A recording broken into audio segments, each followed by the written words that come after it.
Hey, Slater Crusaders. Dennis Prager wrote an article the other day about why the left hates Christmas. Actually, there was a moment from the debate yesterday that fits nicely in with this, actually. The moderator mentioned Obama last week saying that if women were in charge of the world, then you'd see significant improvement in just about everything. And then he said that most of the problems are caused by old men who are not getting out of the way. And then, taking this question here. Senator Sanders, you are the oldest candidate on stage this evening. And I'm white as well. That's awkward. Why did he feel the need to say that? Because he had to complete the triumvirate. He had to complete all the sins of identity politics, as we were talking about with Heather McDonald in the second and third segment of the show. Bernie is a man. He's old. And white. Oh, dun, dun, dun. He's all three. That's the worst. So are you surprised that the left doesn't like Christmas? They hate old people, white people, and men. Might as well throw in Christmas as well. One of my favorite stories of the week, and it sort of got overlooked. Neil Gorsuch, the Supreme Court Justice, he was on Fox.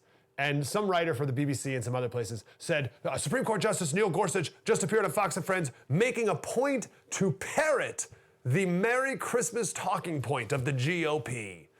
Parrot the Merry Christmas talking point. And then it was something like, if he's willing to do this, then what else is he willing to do? And I thought, oh geez, what did he say? I read that before I saw the clip. What did he say? Did he say that we need more nativity scenes in public places? Should we bring prayer back in school? Should we stop calling it winter break and call it Christmas break? Like, what inappropriate thing could Neil Gorsuch possibly have said that would make this woman so upset? Here's the moment. Joining us now for a rare live interview, Supreme Court Justice Neil Gorsuch. Good morning to you. Merry Christmas. Merry Christmas. I love that you say that. That's it. That was it. That was parroting the GOP's talking point on Merry Christmas, saying Merry Christmas. And I love that moment too, because people on the left mock conservatives by saying, oh, there's no war on Christmas, you idiots, you're just looking for trouble, there's no such thing as a war on Christmas. And then the Supreme Court Justice says, Merry Christmas. Oh, unbelievable! Parroting GOP talking points, outrageous. Come on. As one of my favorite responses to it was someone said, beyond improper. Justices should uphold the honor of the office. Come on. What else is he willing to do? Oh, I'm not sure. What else would he said Merry Christmas. What else is he willing to do? Heaven forbid someone sneeze around him. He might say, God bless you. Oof. Then we got to start impeaching Supreme Court justices. Anyway, back to Dennis Prager. He said the left hates Christmas because two reasons mostly. First, Marx and Lenin, they regarded religion generally, and Christianity specifically, as the opiate of the masses. It's an opiate, so it keeps you dumb and numb and prevents you from engaging in proper revolution. Similar thing today, right? The more Christians and really the more religiously involved people in general, the less chance a different religious organization, the Democratic Party, has to gain power. We shouldn't be worshiping politics, which is what our culture is doing more and more of, and which the political parties want you to do too. Second reason is the left regards Christianity as an intrinsic part of America's national identity, and it's an identity that it wishes to erode in favor of the world citizen identity. So it's the same idea behind getting rid of George Washington's birthday and Thanksgiving, and soon we're going to be getting rid of Martin Luther King Jr. Day, and I think the next is going to be the 4th of July. They're going to start calling it like Slaves Day or something to remember, in light of the 1619 Project and America's real founding. So you got to get rid of the 4th of July if you want to lift up America's real founding. So it's just eroding, tearing down, crumbling America's true identity. So Christmas, and part of our Christian national identity. All good things the left wants to destroy. Prager had a great line a couple of weeks ago. He said, the left hates the Salvation Army. That's all you need to know about the left. But that's not who we are. You know who we are? We are Jack and Violet. Jack and Violet were in New Zealand. They're flying to New York, long flight. And they struck up a conversation in the airport. And before they boarded, Jack talked to the gate agents there and asked if he could switch seats.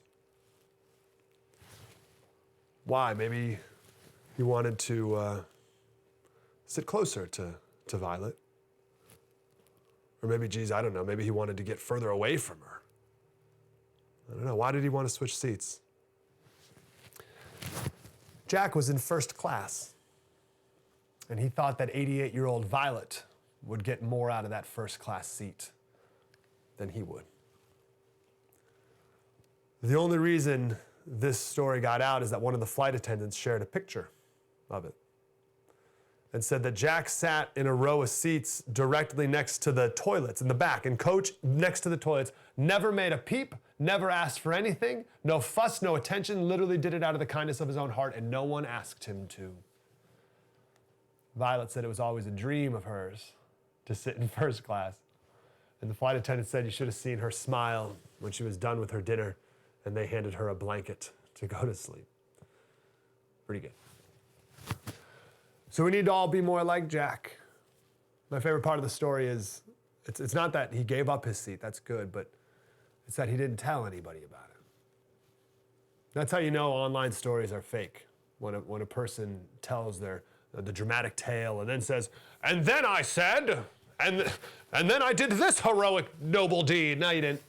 No, you didn't. That was all up in your head. That's what you wish you said or you wish you did, and you have to now project that out to the world for some reason. Like imagine if Jack wrote out a post, so everyone, I just decided to give my first class seat to this 88-year-old woman. Aren't I amazing? No, you're not amazing anymore. You may have even done it. Still not amazing. Your points are canceled. Any bonus points you received are hereby revoked because you broadcast to the world. That's not what Jack did. He didn't tell anybody. Didn't brag about it, didn't complain about it, just sat in another seat, and that was the end of it. And that's what Matthew 6 says. Be careful not to perform your righteous acts before men. If you do, you will have no reward for your Father in heaven. Do not sound the trumpet before you, as the hypocrites do in the synagogues and the streets, to be praised by men. Truly, I tell you, they already have their reward. But then if you don't tell anyone, the problem with that is no one will ever know about these good deeds. So we also have to be more like that flight attendant and keep our eyes open for people like Jack so that we can blast the trumpets on their behalf. And we got to be more like Violet, too. And be grateful and appreciate the little things in life.